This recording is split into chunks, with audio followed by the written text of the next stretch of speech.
अस्सलाम वालेकुम रहमतुल्लाहि व बरकातुहू। मिला टाइम्स में खुशामदीद।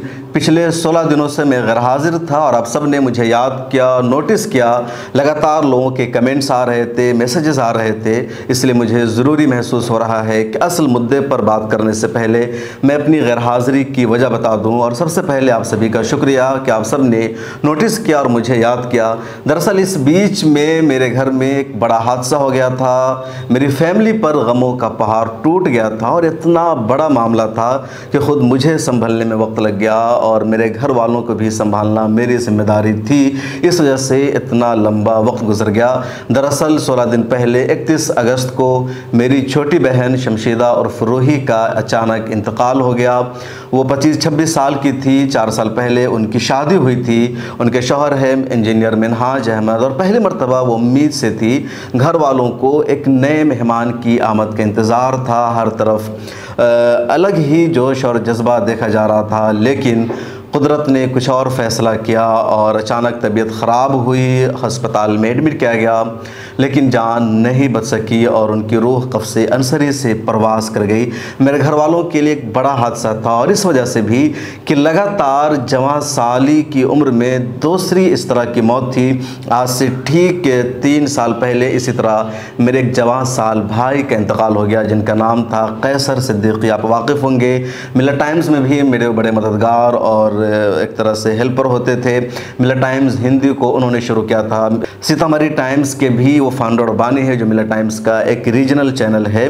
तो उनका बड़ा कंट्रीब्यूशन था, लेकिन 24 अक्टूबर 2020 में हार्ट अटैक की वजह से उनका भी इंतकाल हो गया और उस गम को अभी तक हम लोग भुला नहीं सके थे। उसकी यादें ताज़ा थी कि अचानक ये दूसरा बड़ा हादसा पेश आ गया हमारे घर में और इसकी वजह से हम सब लोग उसमें बेहद वो हो गए। आप अंदाज़ा लगा सकते हैं कि मेरी वालदा के लिए कितना बड़ा गमों का पहाड़ है और एक माँ के लिए ऐसे हादसे को बड़ा मुश्किल होता है बर्दाश्त करना। और पहली मर्तबा नहीं हुआ, बल्कि आज से 15 साल पहले भी लगातार इसी तरह मेरे 2 जवां साल भाई बहन का इंतकाल हो गया था। मेरी बहन तंजीला खातून का और फिर अगले साल भाई शमशीर सिद्दीकी का, ठीक इसी 25-26 साल की एज में। तो 4 लगातार इस तरह के बड़े हादसे हुए और इसी वजह से मुझे घर पर सब लोगों को संभालने में वक्त लगा। तो ये थी मेरे गैर हाज़िरी की वजह। आपसे दरख्वास्त है कि मेरे इन मरहूम भाई बहनों के लिए कुरान की तिलावत करके इसाले सवाब कीजिए। अपनी दुआ में ज़रूर याद रखेगा इनकी मग़फ़रत के लिए और ख़ास तौर पर सब्र जमील की दुआ कीजिएगा मेरी वालदा के लिए, मेरे लिए। और आइए हम मुद्दे पर बात करते हैं। जैसा कि आपने टाइटल में देखा कि 14 टीवी एंकरों पर पाबंदी लगाई गई है, उसके हवाले से इस वीडियो में हम बातचीत करेंगे। इंडिया अलायंस जो विपक्षी दलों का गठबंधन बना है 2024 के इलेक्शन के पेश नज़र, और 26 से ज़्यादा पार्टियां इसमें शामिल है। इन 26 पार्टियों ने, कह लीजिए इंडिया अलायंस ने, अब तक का सबसे बड़ा फैसला किया है और इस फैसला के तहत इन्होंने टीवी चैनल के 14 मशहूर और मारूफ चेहरों पर पाबंदी लगा दी। यानी उन टीवी चैनलों के इन एंकरों के शोज़ में अपने प्रवक्ता को या अपने नुमाइंदा को भेजने पर पाबंदी लगा दी है। और बाज़ाब्ता प्रेस रिलीज़ जारी करके इंडिया अलायंस ने कहा है कि जो 14 टीवी चैनल्स के एंकर हैं ये नफ़रत के सौदागर हैं। ये रोज़ाना शाम को 5 बजे नफ़रत की दुकान सजाते हैं, नफ़रत को बेचते हैं, देश का माहौल ख़राब कर रहे हैं। इसलिए इंडिया अलायंस का कोई भी नुमाइंदा इनके शोज़ में, इनके डिबेट में, इनके प्रोग्राम में नहीं जाएगा। इनको किसी तरह का इंटरव्यू नहीं दिया जाएगा। और ये 14 जो नाम है, बड़ा बड़ा नाम है और वाकई में लोग नफ़रत के सौदागर हैं। आप इनके नाम को देखेंगे तो आपको यकीन हो जाएगा कि जिन बुनियादों पर पाबंदी लगाई गई है वो जगह, वो बुनियाद बिल्कुल सही है। इसमें पहला नाम है सुधीर चौधरी का। पहले जी न्यूज़ में थे, अभी आज तक में ब्लैक एंड वाइट का शो लेकर आते हैं और ये फेक न्यूज़ फैलाते हैं, नफ़रत फैलाते हैं। हाल ही में इनके खिलाफ बेंगलुरु में गैर ज़मानती दफ़ात के तहत FIR भी दर्ज हुई है, क्योंकि उन्होंने एक फ़ेक न्यूज़ को फैलाने का काम किया था। तो हिंदुओं को मुसलमानों के ख़िलाफ़ उकसाना इनके DNA में शामिल है और ये काम करते रहते हैं। तो सुधीर चौधरी के शो का बाइकआउट किया गया है। इसमें दूसरा बड़ा नाम है आज तक की एक और एंकर चित्रा त्रिपाठी का। चित्रा त्रिपाठी भी खुद बीजेपी की स्पोक पर्सन बन जाती है, नफरत फैलाने का काम करती है। तीसरा नाम है अदिति त्यागी का। ये इस वक्त भारत एक्सप्रेस में नया चैनल शुरू हुआ, उपेंद्र राय ने शुरू किया, जो पहले सहारा में थे, और आदित्य त्यागी पहले जी न्यूज़ में थी, तो इसके शो पर में भी जाने पर पाबंदी लगा दी गई है। और चौथा नाम है बड़ा मशहूर और और वो है रुबिका लियाकत का। पहले एबीपी न्यूज़ में थी और अब भारत एक्सप्रेस में है, और रुबिका लियाकत के चैनल बदलने की वजह से एबीपी न्यूज़ की इज्जत बच गई है कि उस चैनल का कोई एंकर इसमें शामिल नहीं इस फहरिस्त में। तो रुबिका लियाकत इस वक्त भारत 24 में है और ये दिन रात नफरत फैलाने का काम करती है। पूरा हिंदुस्तान इससे वाकिफ़ है, बार बार इसको एक्सपोज हम करते रहते हैं, तो ये इसमें शामिल है। 5वां नाम है डीडी न्यूज़ के एंकर अशोक श्रीवास्तव का।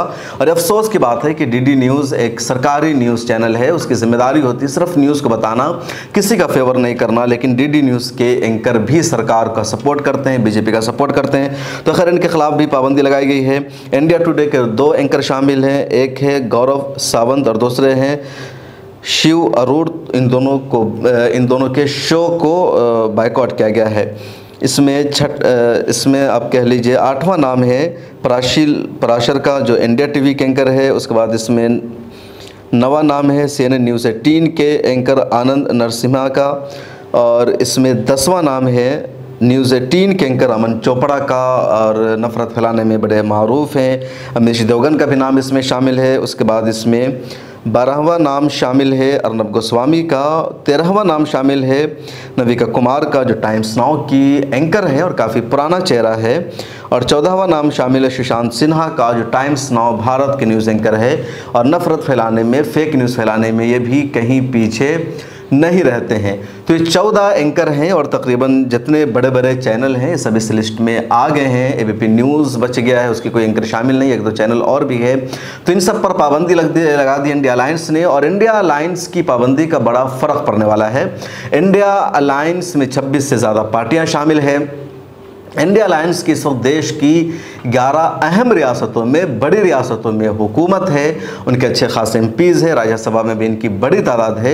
और जब गठबंधन ने मुकम्मल तौर पर पाबंदी लगा दी है, तो अब जो टीवी चैनल के शोज़ हैं वो फीके पड़ जाएंगे, क्योंकि किसी भी प्रोग्राम की, किसी भी शो की टीआरपी उसी वक्त बढ़ती है, उसकी अहमियत उसी वक्त बढ़ती है जब उसमें मुखालिफ सिमत से कोई बात की जाती है, कोई पक्ष रखा जाता है।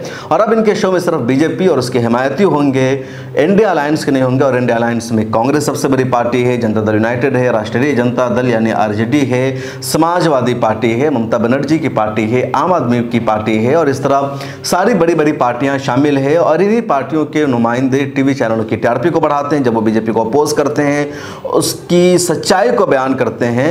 और अब इन सभी ने दूरी बनाने का बाज़ाब्ता ऐलान कर दिया है, तो एक बड़ा धचका लगा है। और तारीख में पहली मर्तबा हुआ है कि टीवी चैनलों का बाज़ाब्ता इस तरह से बायकॉट किया गया है, और इन टीवी चैनलों को अपने दामन में झांकना चाहिए कि क्यों उनके साथ ऐसा किया जा रहा है। हालांकि ट्विटर पर आकर इन लोगों ने कहा कि हमारी सच्चाई की वजह से इंडिया अलायंस बुखला गया है, हम सच्चाई दिखाते रहेंगे, लेकिन दरअसल सच्चाई की वजह से इंडिया अलायंस नहीं बुखलाया गया है, बल्कि इनकी नफ़रत की दुकान सजाने की वजह से इंडिया अलायंस ने इनको सबक सिखाने का काम किया है, इनको इनकी औकात बताई है कि तुम्हारी ये औकात है कि तुम्हारे शो में कोई नहीं जाएगा। बीजेपी ने भी एक ज़माने में रविश कुमार के शो का बायकॉट किया था, और इस तरह ये सिलसिला कहीं ना कहीं इस तरह होता रहता है। तो एक बड़ा सबक सीखा इंडिया अलायंस ने, और यही वजह है कि इस वक्त अंजना ओम कश्यप की एक क्लिप वायरल हो रही है, जिसमें अंजना ओम कश्यप ये कह रही है कि सच्चाई है कि कुछ एंकरों ने, कुछ जर्नलिस्ट ने चापलूसी की इंतहा को पार कर दिया। लोग ये भी सवाल कह रहे हैं कि आखिर अंजना ओम कश्यप का इस फहरिस्त में नाम क्यों नहीं है? क्या जिन लोगों ने फैसला किया उसमें कोई अंजना ओम कश्यप का चाहने वाला था कि उसको इससे दूर रखा गया? तो जो दूसरे एंकर्स उन पर असर पड़ेगा, वो अपने शो को बेहतर करने की कोशिश करेंगे, क्योंकि टीवी चैनलों के इन एंकरों की 2 बातें थी, या तो ये फेक न्यूज़ फैलाते थे, हिंदू मुस्लिम करते थे, हिंदुओं को मुसलमानों के खिलाफ भड़काने के काम करते थे, या दूसरे जो डिबेट कराते हैं वो डिबेट में बीजेपी के स्पोक पर्सन की तरफ से खुद बोल जाते थे, और विपक्ष के जो स्पोक पर्सन होते उनको बोलने का मौका नहीं देते। आधी अधूरी बातें की जाती थी, पूरी सच्चाई नहीं बताई जाती थी, और मिस इन्फॉर्मेशन फैलाने का इन टीवी चैनलों के इन एंकरों के जरिए काम किया जा रहा था।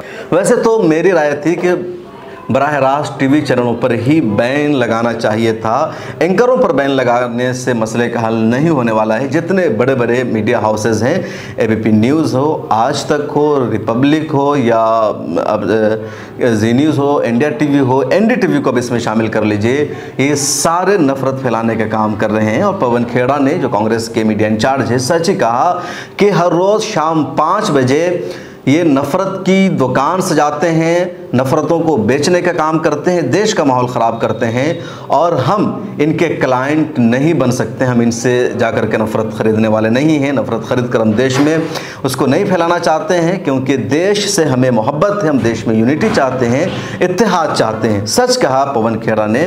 लेकिन ये पाबंदी इन एंकरों पर लगाने से हल होने वाले नहीं है मसले का, बल्कि पूरे मीडिया हाउसेस पर अगर पाबंदी लगी तभी मसले का हल होगा। इस बीच NVDA ने इस पाबंदी की मुखालफत की और कहा है कि लोकतंत्र में ऐसा नहीं होना चाहिए, मीडिया की आवाज़ दबाने की कोशिश है।